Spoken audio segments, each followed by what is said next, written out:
Good evening, and thank you so very much for this incredible honor. I am humbled to receive this award and do so on behalf of the dedicated Bend the Arc staff, our board, and our grassroots leaders across the country who, with partners like MPAC, yearn for a country that lives up to our highest aspirations. I'd like to thank your president, Salam Alamarty, who works in partnership with our Rabbi, Aryeh Cohen in California, who's been working with Aryeh for over a decade. I'd also like to thank MPAC's Director of Policy and Advocacy, Hoda Hawa, who literally just said almost everything that I was going to say in my remarks. So I kind of feel like that was, again, in some ways indicative of this relationship that our organizations have together. Hoda has been an incredible ally, not just to our joint mission, but also personally to our staff. The Empowering Voices Award is given to those who champion the civic and political empowerment of American Muslims. I am deeply, deeply touched that you see the work that we have been doing at Bend the Arc through that lens. We are proud to do everything we can to mobilize American Jews to serve as allies to the Muslim community, and I can promise you that we will not change nor waver as long as Bend the Arc exists. And we don't plan to go away. But I have no illusion. Our work together is going to be difficult. Since Donald Trump entered the campaign for president, our boundaries and capacity for outrage have been tested. We are being tested to see how strongly we resist.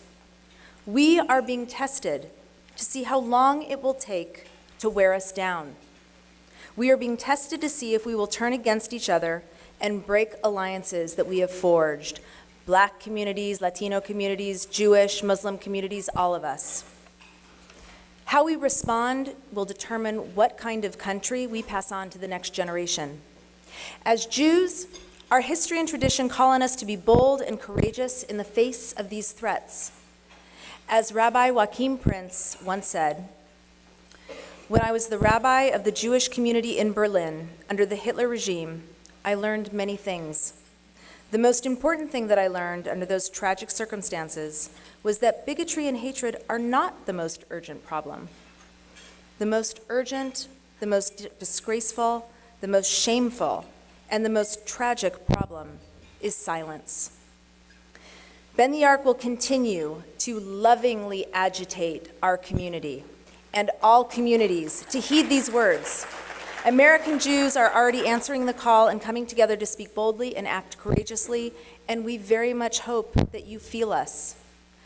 But that response would be doomed, just acting boldly without a partnership like the partnership that we have with MPAC. I still remember how I felt the days and the hours immediately following the presidential election.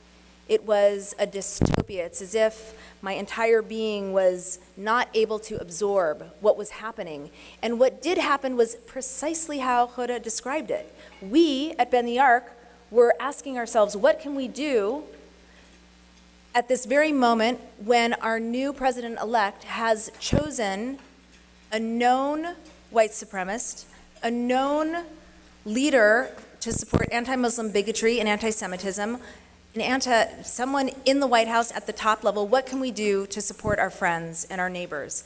And as Ariel Gingold, our Deputy Director of Policy and Advocacy in DC, as she was talking about how we could connect with MPAC, at the exact same moment, Hoda called us. It was an incredible and beautiful offer of support that she gave our team at that time when MPAC's own community was under immediate peril.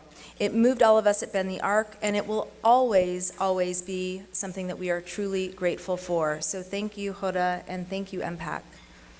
Together, Bend the Arc and MPAC gathered 30,000 signatures of Jews and Muslims demanding Bannon's ouster. We brought allies together to gather 1 million more, and that campaign continued for months, and I believe the message of outrage we began that day together planted the seeds for the toxic reputation that grew up around Bannon and led to his eventual departure.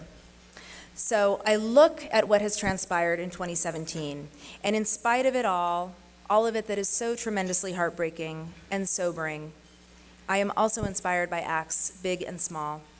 I am moved each day by the strength of the growing opposition, the visionary opposition that has successfully fought back against this dangerous set of policies of this administration and this Congress. Our very being together on this night, celebrating each other, is living proof that Jews and Muslims have so much more that unites us than divides us. We always have, we always will. I am so humbled and truly honored to be the recipient of MPAC's Empowering Voices Award. Thank you so very much.